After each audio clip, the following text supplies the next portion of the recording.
Olá, bem-vindos ao Holomorph. Bem-vindos à continuação do episódio anterior sobre preconceito linguístico. Se você não foi ver, vai lá ver agora para você entender direitinho essa parte e poder aproveitar cada detalhe. Então, com vocês, a segunda parte do vídeo. Divirtam-se.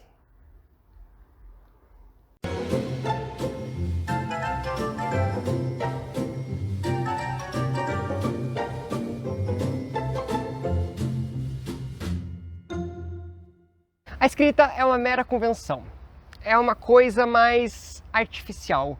Nós decidimos representar a fala de alguma forma externa, que não seja a fala, de uma forma de preservar, de deixar uma mensagem para alguém de repente.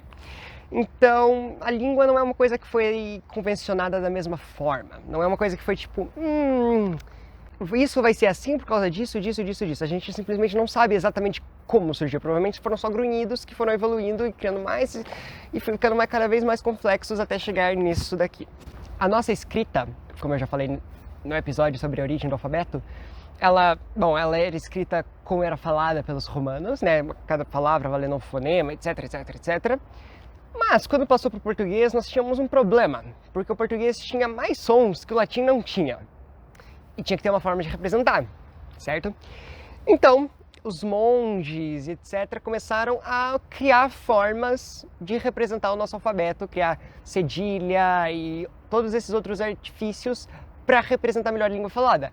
E como cada pessoa representava literalmente a sua fala naquela época, os diferentes dialetos tinham escritas às vezes levemente diferentes, certo?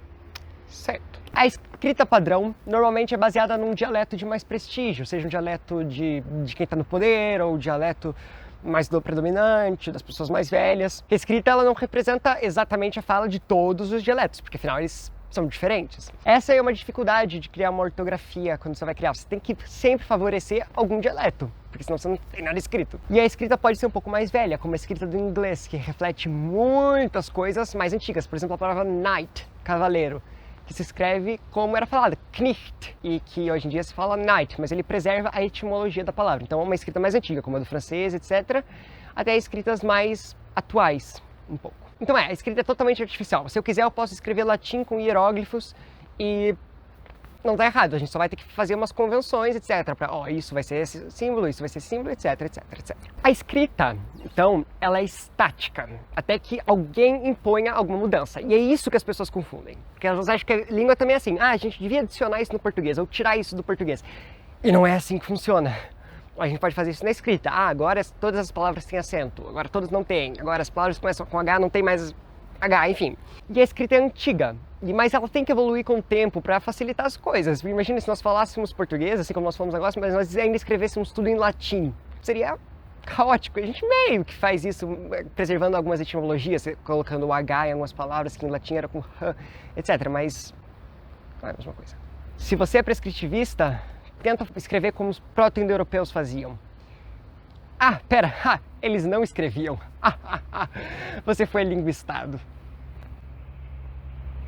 E na época medieval era mais ou menos isso que eles faziam. A língua escrita era o latim, e o resto era considerado inculto, vulgar.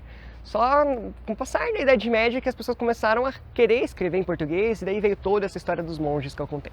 E muitas línguas até hoje não têm uma forma padrão de escrita. Por exemplo, o veneziano, lá do Vêneto, na Itália, não tem uma forma padrão. Eles têm aquele L cortado e tal, uma outra convenção, mas não tem uma instituição como a Academia Galega, que tem um padrão para escrita do galego. Não tem. Então, assim, muitas línguas, na verdade, a maior parte das línguas do mundo não tem uma forma de escrita padrão. E como é que você sabe o que está certo e não sabe? Os falantes sabem, não está na escrita. Esse é o ponto. O norueguês, por exemplo, é uma língua que não tem um padrão escrito, ela tem dois padrões de escrita, que nós chamamos de bokmål e nynorsk.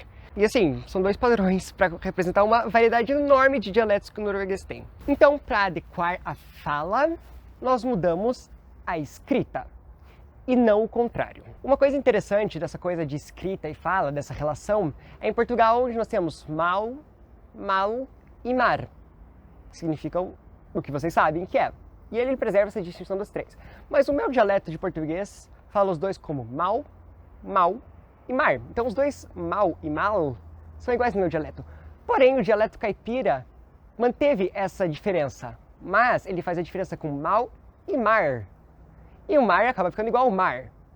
Então é tudo uma questão de fala e a escrita só está lá para nos auxiliar como uma ferramenta, ao contrário da língua, que é a nossa comunicação de fato. Agora eu vou dar exemplos de fenômenos que aconteceram em outras línguas românicas, ou seja, parentes das nossas, filhas do latim, e que acontecem atualmente no português atual e que são absurdamente comuns. Em veneziano, que é aquela língua que eu já citei aqui nesse vídeo, falada lá no Vêneto, na Itália, ela tem uma coisa muito interessante. Para nós dizermos, nós nos vemos, eles dizem se vedemo. Literalmente, se vedemo, se vemo. E isso você conseguiria muito facilmente identificar um processo parecido no português brasileiro. Em italiano, nós, originalmente era nós, depois virou nós e depois virou noi. É por isso que em italiano hoje é noi. E para dizer nós fomos em italiano é noi fummo. Noi fummo. Não é muito caricato do que nós consideramos errado no português brasileiro, mas que foi só o mesmo processo que aconteceu e lá isso é considerado língua padrão e aqui não, por motivos arbitrários, né? Mas isso é muito interessante. Agora me responda. Esses fatos que eu falei fazem o vêneto ou o italiano línguas mais impuras, línguas mais erradas?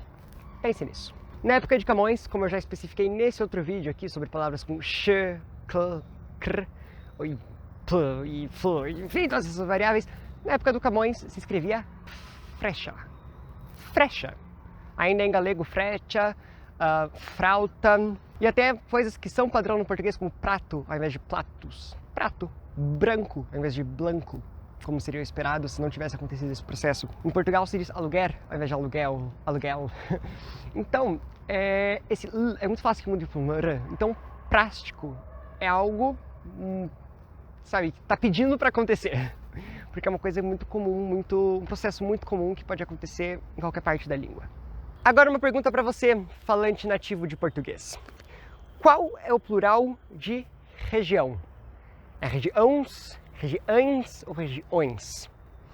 Note que você já tem o conhecimento da língua. Lógico que você teve que entrar em contato com essa palavra. Alguém teve que falar para você absorver.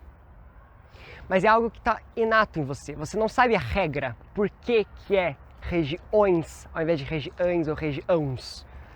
Nós não sabemos racionalmente a regra. Isso é o papel da linguística, que é estudar uma coisa que só acontece naturalmente, da mesma forma como a física estuda o mundo ao nosso redor, ou a biologia estuda os seres vivos, nós estudamos a língua, que para nós é tão fácil. Isso daqui cair é muito fácil, mas é um processo muito complexo que a gente pode explicar, e a língua é um processo muito complexo que a gente pode explicar da mesma forma. Por que você pega esse ditongo, que na escrita nós escrevemos desse jeito, com EI, e você fala madeira ao invés de madeira, mas na palavra leite você não fala leite e fala leite? Por que em um você decide falar o ditongo e no outro não? Se for preguiça do brasileiro, se o brasileiro estiver falando errado, por que ele não fala leite também ao invés de leite? Ou todo mundo falaria como no norte de Portugal, leite, madeira? Pare para pensar nisso. Assista esse vídeo de novo e pare para pensar em tudo isso que eu disse e comentar qualquer dúvida aqui embaixo. E lembre-se sempre, o português padrão é latim falado errado. É isto. Uma outra coisa que esse pessoal todo do preconceito linguístico repete, na verdade que a maior parte das pessoas repetem, justamente por não conhecerem toda a área da linguística, etc., é cometer uma coisa chamada falácia etimológica, que é você assumir o significado de uma palavra baseado no significado anterior, de um estágio anterior da língua. Eu vou usar dois exemplos do inglês. A palavra child vem de uma palavra em proto-germânico que significa feto ou útero. Se você falar child em inglês e assumir que o valor de child é de feto ou útero, ninguém vai te entender. Você falar kid. Kid é um termo originalmente usado para filhote de cabra. E você vai assumir que kid, você fala kid, você é um pequeno cabra. E isso acontece muito até em partes de você não deveria usar essa palavra porque ela originalmente significa isso. Você não deveria usar esse termo. Eu vou fazer um vídeo mais específico sobre isso mais pra frente. Mas isso é uma coisa que não faz sentido. Isso é uma falácia etimológica. É uma coisa... Ninguém que fala a língua pensa em outro significado além do significado atual da coisa. Kid e child, ambos são criança. Criança humana, menino. Não é feto, não é útero, não é filhote de cabra. Então, hoje você aprendeu que você sabe falar. Você sabe português, você sabe comunicar tudo em português, você sabe todas as regras gramaticais na sua cabeça. Lógico que elas são um pouco diferentes do português padrão, que é o que nós consideramos que é uma língua mais antiga, mais culta, e você fala uma variedade 100% correta e certeira de português, que se você não tem afasia, você está de boa. E assim, não seja trouxa. Existem muitos formados em letras que acham que, assim, muitos formados em letras que se acham donos da língua. Como, eu sei tudo da língua, eu sei todas as regras gramaticais da língua portuguesa. Mas primeiro, sabe de português padrão, e se você soubesse tudo, não haveriam cientistas específicos, não haveriam foneticistas, pessoas de áreas específicas que se dedicam a uma área só da língua, porque a língua é muito grande e muito complexa para ser entendida por uma pessoa só. A gente não sabe nada sobre a língua. Tipo, a linguística é uma ciência que está engatinhando ainda. A gente não sabe, o cérebro é um mistério, a gente não sabe nada. Muitas coisas são hipóteses ainda. Mas a gente já sabe de muita coisa e o que a gente já sabe normalmente não é tipo mainstream, não é de conhecimento comum. Ou seja, falar é natural como respirar. Ninguém precisa falar, filho, agora você vai mexer o seu diafragma, os seus pulmões vão inflar, o ar vai entrar pelo seu nariz e depois você vai fazer o contrário. Inclusive agora a sua respiração está no manual, desculpa.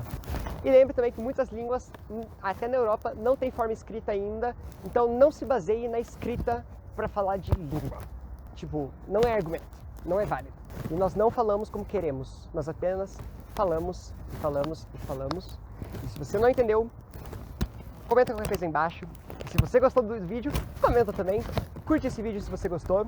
Segue o Alomorf nas redes sociais e se inscreve aqui no canal se você não for inscrito. Ative o sininho aí embaixo para você receber notificação cada vez que sair um vídeo novo. E como sempre,